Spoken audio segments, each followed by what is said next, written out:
Hi అండి, నమస్తే. Welcome to my channel voice of Lakshmi. Shri Jasti Ramadevi గారు రచించిన సరికొత్త వెలుగు అనే కథను వినేద్దామండి. సంధ్యవేళ పడమట దిక్కున ఆకాశం ఎర్రగా ఎవరో భయంకరంగా హత్య కావింపబడినట్టుగా ఉంది. సుభద్ర పెరట్లో ఉన్న రుబ్బురోట్లో గారెల పప్పు రుబ్బుతూ ప్రయాసపడుతోంది. కాస్త దూరంలో జామ చెట్టు కింద వాలు కుర్చీలో ప్రశాంతంగా కూర్చుని పేపర్లో ఉదయం చదవగా మిగిలిందేమైనా ఉందా అని చూస్తున్నాడు శేఖరం. కాసేపు పేపర్ అటు ఇటు తిరిగేసి, ఏమోయ్ అయ్యిందా అడిగాడు రుబ్బురోలు దగ్గరున్న సుభద్ర వైపు చూడకుండానే. తినడానికి మాత్రం రుచిగా ఉండాలి, రుబ్బేదాకా కాస్తంత ఆగలేరు సాగదీసింది సుభద్ర. నిజానికి అక్కడ ఆయనకి పని లేకపోయినా ఆ కాస్త సాటిస్ఫాక్షన్, అదే తోడుండటం కూడా చెయ్యకపోతే తిన్నగారలు అరిగే వరకు తన విసుగంతా రికార్డ్ చేసి గ్రామ్ఫోన్లో వినిపిస్తూ ఉంటుంది సుభద్ర. కానివ్వు సుభద్ర, దోమలు కుట్టి కుట్టి చంపేస్తున్నాయి. మరే మిమ్మల్నే మరి చంపేది, నన్ను దారుణంగా మర్డర్ చేస్తున్నాయి. పొత్రం పిడిని వదిలి చేతులు తిప్పుతూ చెప్పింది సుభద్ర. వెధవది, గారెలు తినాలంటే గంట కష్టపడాలి, అదే నమిలి మింగడానికి 10 నిమిషాలు కూడా కష్టపడాల్సిన పని లేదు. అమ్మో, ఇంకా తిండి ధ్యాస తగ్గించుకోవాల్సిందే గట్టిగా నిర్ణయించుకున్నాడు అతను. శేఖరం కోర్టులో గుమాస్తాగా పనిచేస్తూ చూసి చూడకుండా నొక్కేసిన దాంతో సిటీకి దూరంగా తక్కువ రేటుకు 3 సెంట్ల ఫ్లాట్ కొనుక్కున్నాడు. అప్పటికే అక్కడక్కడ కొన్ని గుడిసెలు రేకుల షెడ్లు వేసుకుని ఉన్నవాళ్ళు ఎంతో కొంత ఇచ్చుకుని స్థలం తమది అనిపించుకున్నారు. శేఖరం 2 బెడ్రూములతో చిన్న డాబా ఇల్లు కట్టుకున్నాడు. పొల్యూషన్ లేదు, ప్రశాంత వాతావరణం. పిల్లలు కాలేజీ చదువులకు వచ్చేయడంతో ఇద్దరికీ చెరో స్కూటీ కొనిచ్చి తనో బైక్ కొనుక్కున్నాడు. వారానికోసారి షాపింగ్ వగేరా అంటూ తిరిగొస్తారు.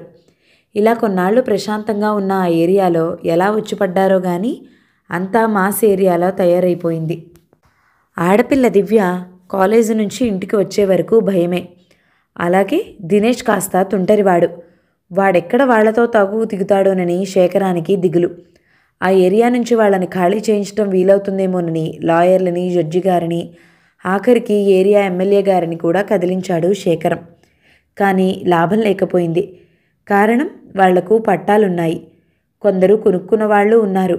అందులో వాళ్ళని కదిలించాలంటే ముందు నువ్వు కదలాల్సి ఉంటుందని ఎమ్మెల్యే గారి పిఏ చక్కగా వివరించి చెప్పేసరికి సైలెంట్ అయిపోయాడు శేఖరం. ఇంకా లోపలికి పదండి అంది సుభద్ర పిండి గిన్నె చేత్తో పట్టుకుని. లంకాదహనం గావించి చాలా మంచి పని చేసిన హనుమంతుడిలా సుభద్ర మందహాసం చేసింది.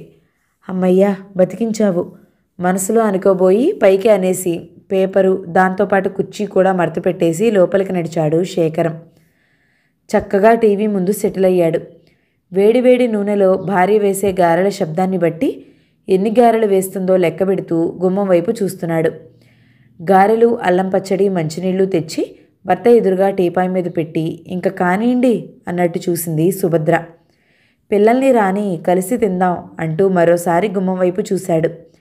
ఈ పాటికి వచ్చేయాలి కదా అన్నాడు భార్య వైపు చూసి. మీ గడియారం నిన్న 7 గంటలకు ఆగిపోయింది, ఇప్పుడు టైం 6 అయింది, ఇంకో అరగంటలో వస్తారు వాళ్ళు ప్లేట్ అందిస్తూ అంది సుభద్ర. అంతలోనే పిల్లలు వచ్చేశారు. వాళ్ళు ఫ్రెష్ అయి వచ్చి, మమ్మీ ఈ రోజుల్లో కూడా ఇంకా గారెలు బూరెలు చేస్తావేంటి దినేష్ చిరాగ్గా అంటుంటే శేఖరం కల్పించుకున్నాడు. తింటే గారెలు తినాలి, వింటే భారతం వినాలి అన్నారు కానీ పానీపూరీలు, బర్గర్లు తినాలని అనలేదు. Please dad, spellings, meanings, compositions వద్దు కానీ మమ్మీ చేసిన గారెలు తినడానికి నాకు అబ్జెక్షన్ లేదు అంటూ దివ్య గారె తుంచి నోట్లో పెట్టుకుంది. అంతలోనే ఒక ఆర్తనాదం వినిపించింది ఎప్పట్లాగే. ఓర్ నాయనో సంపెత్తున్నాడ్రో అంటూ. శేఖరం, సుభద్ర ముఖాలు చూసుకున్నారు. పిల్లలు అవేం పట్టించుకోలేదు. ఈ పాడుగోల వినలేక చచ్చిపోతున్నాం, మాయదారి మందగోల, రామరామ విసుక్కుంది సుభద్ర. ఈ రోజుల్లో కూడా ఇలా ఈ హౌస్ టార్చర్ భరించడం నాన్సెన్స్. పోలీసులకి కంప్లైంట్ ఇవ్వొచ్చుగా డాడీ దినేష్ అన్నాడు. పోలీస్ కంప్లైంట్స్ కాదు, చంపేయాలి, బ్లడీ ఇడియట్. దివ్య కళ్ళల్లో క్రోధం పడగవిప్పిన తాచుపాములా బుసకొడుతోంది.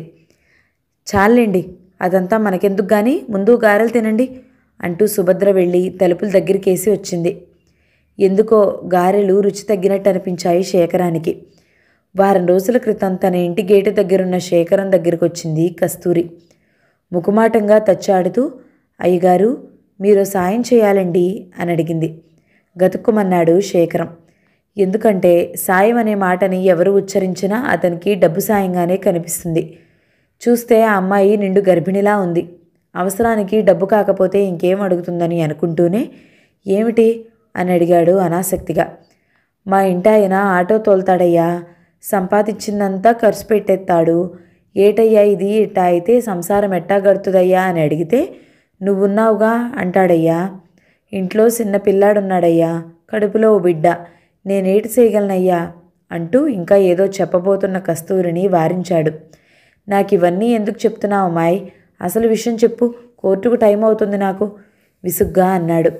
అదేనయ్యా, మీరో పాలి ఆయనకి 4 మంచి మాటలు చెప్తే నవ్వాడు శేఖరం. తాగుమూతులు మాట మీద కంటే మందు మీదే ఎక్కువగా నిలబడతారని నాకెన్నో అనుభవాలు చెప్పాయి. ఎంతమందిని చూశానని అనుకున్నాడు. అతని మనసులో మాటల్ని చదివేసిన దానిలా, కాదయ్య గారు, మీరో పాలి చెప్పండి చాలు. చదువుకున్నోరంటే మా ఆయనకి గురెక్కువయ్యా. ఎట్టాగన్నా ఆ పాడు తాగుడు మానేస్తే ఆడంత మంచోడు లేడయ్య గారు. ప్రాధేయపడుతూ కాళ్ళు పట్టుకోబోతుంటే శేఖరం వద్దని దూరంగా జరిగాడు. సర్లే వెళ్ళు అన్నాడు. అప్పటికేదో చెప్పాడు గాని తర్వాత విషయం మర్చిపోయాడు. ఓ విధమైన నిర్లిప్తతతో ఆ విషయం వదిలేశాడు. కానీ ఇప్పుడు ఆ పిల్ల ఆర్తనాదం మనసును మెలేస్తున్నట్టుంది. ఆ అమ్మాయి తననేం పెద్ద సాయం అడగలేదు, 4 మంచి మాటలేగా అడిగింది. ఈ విషయమే తను సుభద్రకి చెప్పినప్పుడు తాగుబోతోళ్లతో మనకెందుటుకడా గోలా, వాడు వినకపోగా అందరితో చెప్పి అల్లరి చేస్తే మన పరువే పోతుంది.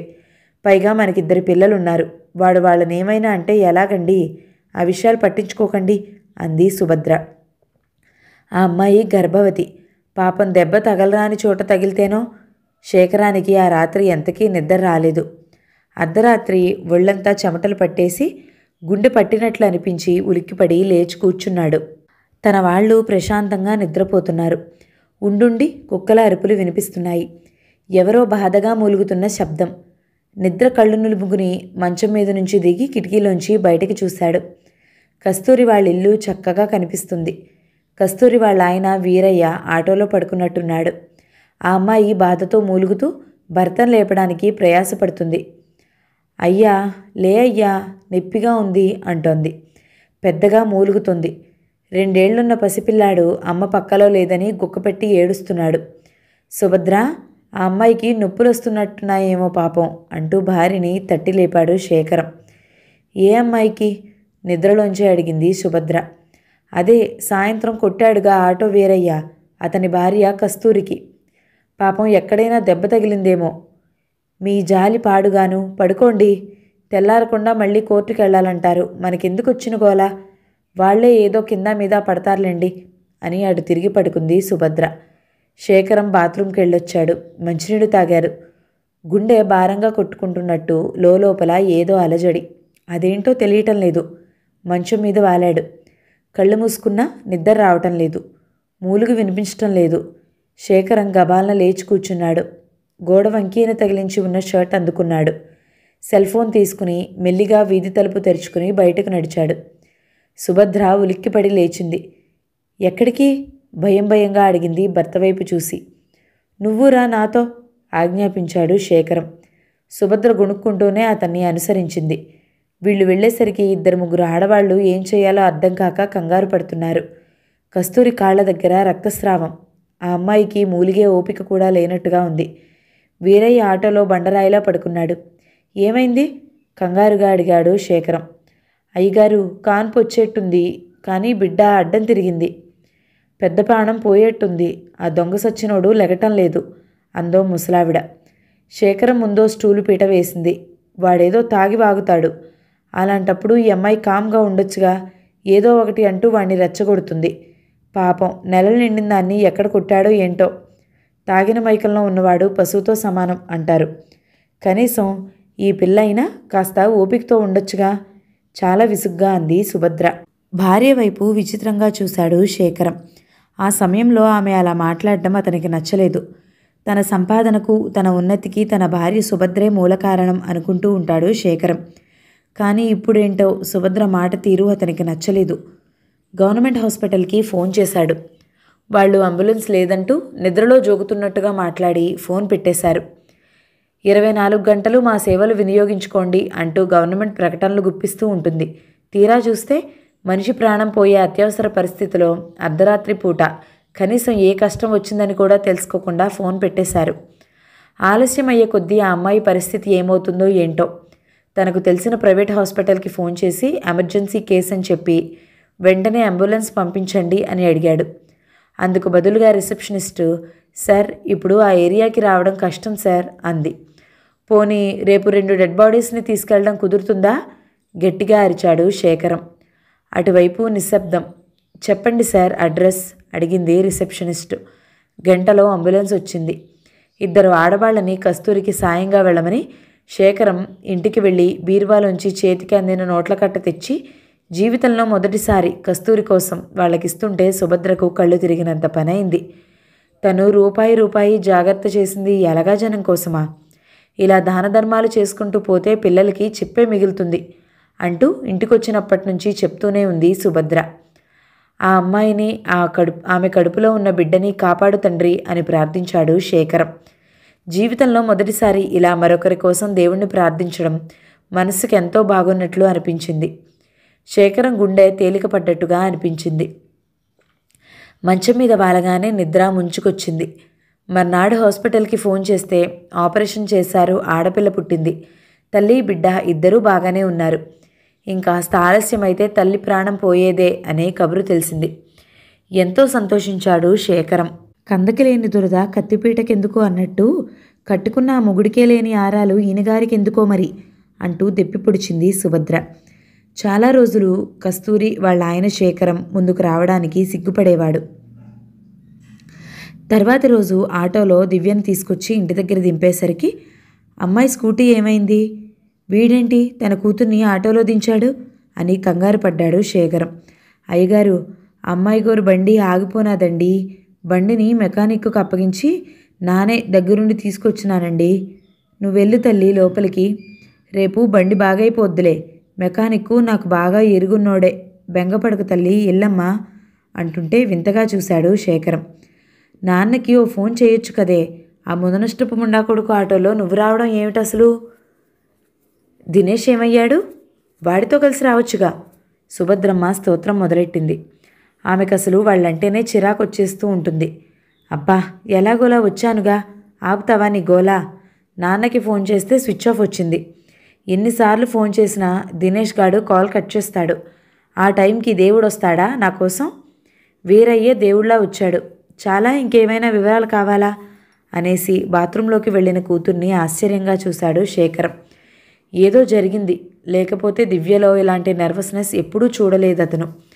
ఎప్పుడూ హుషారుగా కమెంట్స్ చేస్తూ, విషయాన్ని సింపుల్గా తేల్చేస్తూ, అవసరమైనప్పుడు అల్ట్రా మోడర్న్గా కనిపించే దివ్యలో ఈ షేడ్ సంథింగ్ రాంగ్ ఆలోచిస్తూ మౌనంగా ఉండిపోయాడు శేఖరం. కొన్ని సంఘటనలు మనస్సుకి బరువుగాను ఆందోళన కలిగించేవిగాను ఉంటాయి. అలాంటి ఆందోళనే పడుతున్నాడు శేఖరం. కస్తూరి ప్రసవం కోసం ఖర్చు చేసిన డబ్బు 1-2 రోజుల్లోనే రికవరీ అయిపోయింది శేఖరానికి.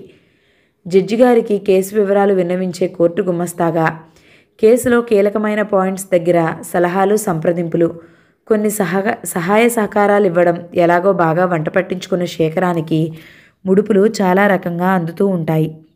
కస్తూరికిచ్చిన డబ్బు దేవుడి హుండీలో వేశానని సంతృప్తి పడ్డాడు శేఖరం.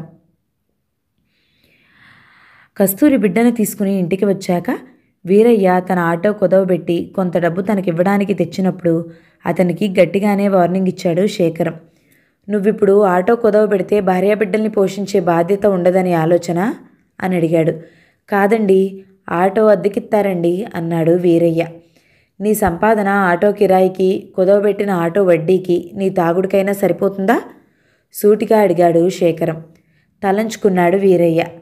నీతో పాటు తాగే వాళ్ళందరికీ నా మాటగా చెప్పు, మీరు తిమ్మిరి దిగేదాకా తాగండి, తిరగండి, అంతేగాని ఆడదాని మీద చెయ్యేస్తే ఊరుకోరు అయ్యగారు అని చెప్పు. మొన్న నువ్వు కొట్టిన దెబ్బలకి ఆమె ఒక్కరితే కాదు, నిండు ప్రాణాలు 2 పోయేవి. నువ్విప్పుడు తీరిగ్గా ఆటో కుదవబెట్టి డబ్బు తెచ్చి ఇచ్చేస్తున్నావు. ప్రాణాలు పోతే ఏం కుదవబెట్టి తిరిగి తీసుకురాగలవు? శేఖర్ అడుగుతుంటే వీరయ్యతో పాటు వచ్చిన మరో 4 పెద్ద మనుషులు తెల్లమొహాలేశారు.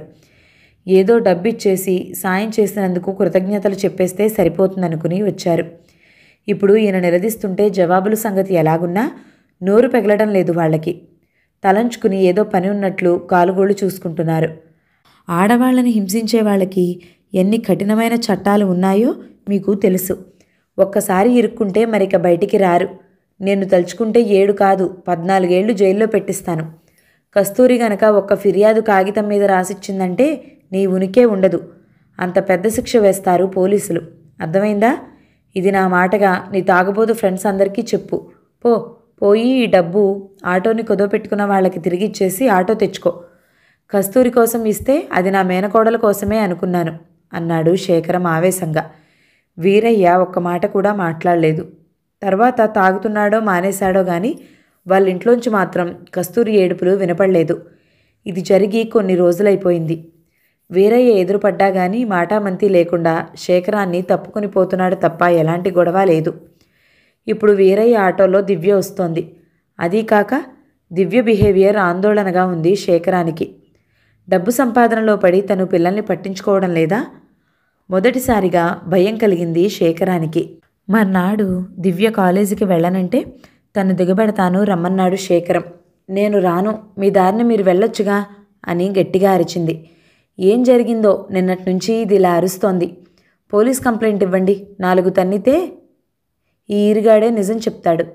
గయ్యమంటూ ఓ సలహా పారేసింది సుభద్ర. ఏం నిజం కావాలమ్మా నీకు? నిలదీస్తున్న కూతుర్ని ఏమనాలో అర్థం కానట్టు చూస్తుండిపోయారు భార్యాభర్తలిద్దరూ. ఏమీ అడగొద్దు అన్నట్టు శేఖరం భార్యకి సైగ చేసి కోర్టుకు వెళ్ళిపోయాడు. అక్క మూడు బాగున్నట్టు లేదు అనుకుంటూ దినేష్ తన దారిన తను కాలేజీకి వెళ్ళిపోయాడు. 4 రోజుల తర్వాత దివ్య కాలేజీకి ఎందుకు రావడం లేదని ప్రిన్సిపల్ కాల్ చేసింది. హెల్త్ ప్రాబ్లం అంటూ లీవ్ లెటర్ ఇచ్చొచ్చాడు శేఖరం. ఆ తర్వాత ప్రశాంతంగా దివ్య చెప్పింది విన్న శేఖరం జీవితంలో మొదటిసారి భయపడ్డాడు. అది రాత్రి సమయం అని కూడా మర్చిపోయి మరోసారి కస్తూరి ఇంటివైపు నడిచాడు. అప్పటికీ అన్నాలు తిని పిల్లలిద్దరినీ భుజాల మీదకి ఎక్కించుకుని జోలపాటలు పాడుతున్నాడు వీరయ్య. కస్తూరి గిన్నెలు కడుక్కుంటోంది. శేఖరాన్ని చూడగానే ఇద్దరూ కంగారు పడిపోయారు. కస్తూరి గబగబా స్టూలు పీట తెచ్చి వేసింది. ఏటయ్య గారు, ఇంత రాత్రివేళ మీరొచ్చారు? కేకెత్తే నేనే వచ్చున్నేదాన్ని కదా, చేతులు కట్టుకుని నిలబడ్డాయి అడిగాడు వీరయ్య. ఆ క్షణాన స్వామి కార్యాన్ని స్వకార్యంగా పాలించే హనుమంతుడే వీరయ్యలో కనిపించాడు శేఖరానికి. వీరయ్య, దేవుడి దగ్గరికి మనమే వెళ్ళాలి, దేవుణ్ణే మన దగ్గరికి రమ్మని కోరకూడదు అన్నాడు. అయ్యగారు ఏం మాట్లాడుతున్నారో అర్థం కాక భార్య వైపు చూశాడు వీరయ్య. వీరయ్య, రేపటి నుంచి అమ్మాయిని నీ ఆటోలో నువ్వే కాలేజీకి తీసుకురాగలవా అడిగాడు శేఖరం. భలేవారే అయ్యగారు, దానికింత రాత్రి కాడ తమరు రావాలేటి? బేగి వచ్చేస్తాను, అమ్మాయి గోరిని రెడీ అయిపోయి రమ్మనండి అన్నాడు వీరయ్య. ఏడికి రావాలన్నా నువ్వే వెళ్ళాలా? దిక్కుమాలిన పాటలన్నీ పెట్టేసి అమ్మాయి గోరికి తలకాయ నొప్పి తెప్పించేకు, చిన్నగా తీసుకురావాలా. ఆ అమ్మ మన దేవుడయ్య గారు అమ్మాయి, తెలిసిందా అంది కస్తూరి. శేఖరం నాలుక తడబడింది. మరో మాట మాట్లాడలేకపోయాడు.